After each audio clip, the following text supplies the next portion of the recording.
justamente uno de los principales cuestionamientos que se había dado congresista Andrade era esa excesiva discrecionalidad, incluso como se señaló que se le estaba dando a la SUNAT. Sí, aquí complementando un poco la respuesta, hay algunas compañías que tienen que pagar impuestos, pero llaman a sus asesores y le dicen, ¿cómo hacemos para pagar menos o no pagar? Y entonces ya los creativos te dicen, mira, haz de esta forma, haz de esta forma, y entonces en vez de pagar 30 vas a poder pagar 5. ¿Está bien 5? Perfecto, dice. Entonces, esa forma, ese asesoramiento que está permitido, que se llama la forma de hacer ilusión. O sea, estás pagando, pero te hago pagar menos, claro, ¿no? Entonces, a eso es que se le está poniendo barreras para que paguen, y eso internacionalmente está contemplado. Y estamos aplicando normas ya que antes no las teníamos. Si cuando están sacando, como se dice, sacándole la vuelta a la norma, ahora ya no van a poderlo hacer, ¿no? En eso la SUNAT está cumpliendo su rol y tiene que hacer pues esa fiscalización, y aquí ahora van a ser detectados, si claro, es lo que quieren. Pero, doctor Chávez, pero como todo es perfectible, ¿qué es lo que le falta, ¿no? a estos anuncios que ha hecho el ministro de Economía ayer? Bueno, primero yo quisiera advertir que como soy el único en la mesa que soy de una empresa consultora, mi empresa consultora, advierto que no se dedica a asesorar a las empresas de cómo eludir impuestos o cómo pagar menos impuestos. Mi empresa más bien se dedica a cómo elevar la productividad, cómo elevar la competitividad, ¿no? Y en eso inclusive ayudamos hasta al Ministerio de Economía y a varios ministerios. ¿Pero considera que hay algunos vacíos en los cuales de repente otras personas podrían sacarle la vuelta a la regla? Es legítima la preocupación del ministro de normar el tema de la elusión, pero me parece que es peligroso darle un poder discrecional tan alto a la SUNAT. En otros países ciertamente también existen normas antielusivas, pero existe una base institucional o una realidad que no necesariamente es igual a la del Perú. Una institucionalidad que digamos, divide, y la calificación de conducta impropia no necesariamente es de quien, de todas maneras, tiene un mandato de defender al Estado en todo momento. Es decir, recaudar la mayor cantidad de impuestos posible, y con tal de recaudar es capaz de acusar a alguien indebidamente, ¿no?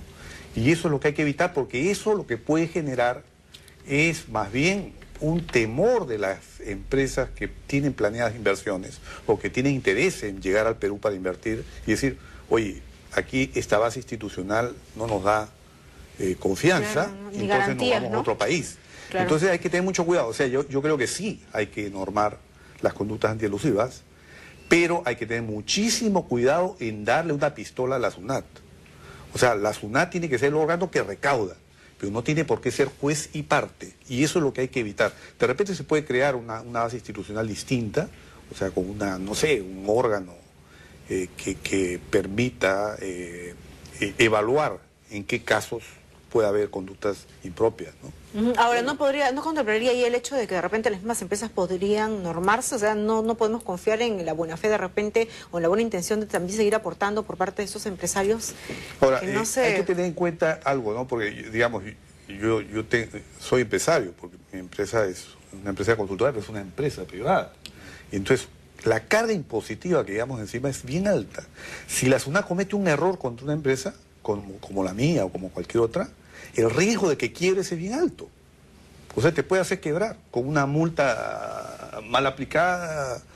Hay muchas empresas, por ejemplo, en aduanas, que han sido sujetas de multas que las han hecho quebrar, y multas injustas, ¿no? Entonces hay que tener muchísimo cuidado con el tema, porque hay, digamos, las empresas que normalmente pagan sus impuestos, ¿no? Que por ahí pueden haber algunas que eluden, claro, no lo niego, ¿no? Pero que tienen una carga tributaria muy alta. Y de otro lado tienes una gran cantidad de empresas que no pagan impuestos, que son informales o son ilegales. Entonces por este lado, hay que tener mucho cuidado en no, digamos, matar a la gallina de los huevos de oro, ¿no? Porque en todo caso, como por usted aquí dice, es ¿no? que se está generando todos los beneficios para el país. Que haya un tercero, sí, claro que sí, congresista. En realidad, con relación a este tema, yo quiero precisar. Hace algunos años atrás, estamos hablando del año 94, 95, donde se inicia el tema de la reforma tributaria, había normas mucho más estrictas, más duras. Por ejemplo, cuando se determinaba el tributo omitido, la multa era del 100%, es decir, si se dejaba de pagar 100, multaban por otros 100 y la deuda era de 200. En esta oportunidad no, o sea, la sanción por tributo omitido es del 50%, ¿no es cierto? Antes, los intereses que se cobraba en una situación donde no había recesión, ¿no es cierto? Los intereses, la tasa de interés moratorio era del 7%. Hoy estamos de 1.2% mensual. Es decir, la situación ha bajado. Y en el tema de la elusión, ¿por qué el Estado, digamos, genera normas mensual en la realidad actual es muy alto? Claro. Porque los intereses han bajado tremendamente. Pero antes había un tema de recesión. Antes la inflación era mayor, las tasas de interés eran mayores. Entonces obviamente tenía que haber... En el año 95, por ejemplo, las empresas quebraban por la recesión. No había poder adquisitivo, no había capacidad de consumo de las personas. Y muchas empresas quebraron. La situación normativa era mucho más grave que hoy se ha flexibilizado a tal punto de que lo que sí se quiere es normar, digamos, temas antielusivos. Porque hay empresas que sí son formales, que pagan sus impuestos, ¿no es cierto?, que se esfuerzan, apoyan, contribuyen con el país. Pero hay empresas que está hecha la norma y ya están viendo cómo dejar de pagar sus impuestos o cómo disminuir el pago de sus impuestos utilizando, ¿no es cierto?, ardides, artimañas, astucia, ¿no es cierto?, para dejar de pagar sus impuestos. De hecho, la elusión tiene que ver, y es muy diferente de la evasión. La evasión ya existe dolo, está en relación con lo que es el delito tributario. Y por otro lado, si el contribuyente ha sido objeto de una determinación, puede interponer su recurso de reclamación, a su vez se va al Tribunal Fiscal. El Tribunal Fiscal resuelve en última instancia, ¿no es cierto?, la reclamación del contribuyente, ¿no es cierto?, y puede darle la razón en alguna oportunidad. Es más, si el Tribunal Fiscal... ¿En cuánto tiempo se pronuncia el Tribunal Fiscal? Esto yo le digo desde un punto de vista técnico que está en el Código Tributario. Si el Tribunal Fiscal en su momento le da la razón al Estado y no al contribuyente, el contribuyente tiene la posibilidad de ir en una demanda contencioso. Claro, pero siempre y cuando estas atribuciones que se le da a la SUNAT estén debidamente bien claras y estipuladas como para que el empresario pueda correr el riesgo. Y con esta, ya para terminar. Ninguna empresa privada quiere llegar al Tribunal Fiscal. En definitiva, porque eso significaría cuántas pérdidas de promedio, hasta como usted dice, ¿no? Poder quebrar, ¿no? El riesgo para terminar. Aquí lo que le hemos dado la tarea al gobierno en estos momentos es cumplir lo que el Acuerdo Nacional les dijo, llegar al 18% de recaudación en relación al Producto Bruto Interno. Estamos en el 15.5 y tenemos que llegar al 18. Para eso la SUNAT tiene que recaudar más. Y ellos mismos detectan que hay personas que están evadiendo, por ejemplo, el 35% del IGB y el 50% del impuesto a la renta. Entonces ya los tienen calculado, ahora les toca cóbrenlo. Cobren a los que están evadiendo, a los que están eludiendo, a los que están haciendo contrabando. Esa es la gran tarea que tienen ellos ahora de recaudar. Porque todo el mundo quiere, por ejemplo, aumentarle a los maestros, a los policías, a los médicos. Todo el mundo quiere el aumento, pero cuando le dice, ¿y de dónde sale la plata? Ahí viene el problema. La SUNAT tiene que también cobrar para poderle pagar a todos los que queremos que estén bien pagados. Bien, yo le agradezco, para terminar eso, doctor, rapidísimo. Bueno, el congresista lo ha dicho, o sea, 50% de evasión tributaria, ya son cifras pero espantosas, ¿no? Ahí es donde tiene que entrar con hacha el Ministerio y la SUNAT, ¿no? A combatir el contrabando, a convertir la evasión.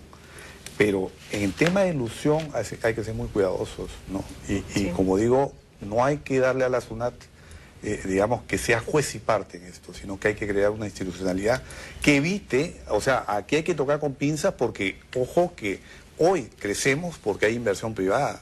Y cuando el inversionista dice, oye, las reglas de juego no me gustan porque acá no nos da confianza, nos vamos a ir a otro lado. Claro, no están claras y se yo sí, un segundo, si me permites, simplemente para terminar, yo creo que en principio no debemos dejarnos llevar por algunos sectores que indirectamente quieren favorecer algunas empresas con nombre propio, entonces, y tratan de utilizar, digamos, a la pequeña, a los pequeños empresarios, a los microempresarios, ¿no es cierto? Bien, bueno. Pero en realidad están haciendo su defensa, digamos, algunas empresas que tienen la costumbre de eludir, ¿no es cierto?, para dejar de pagar sus impuestos. Claro, bueno, tampoco se pueden hacer generalizaciones, ¿no? Bueno, en todo caso, el debate, ¿no?, continúa. Muchísimas gracias. Libertad de expresión, cada quien defendiendo su punto de vista. Y eso es buenísimo. Muchísimas gracias a los tres por habernos acompañado esta mañana, 7:46. Vamos a continuar precisamente con la información.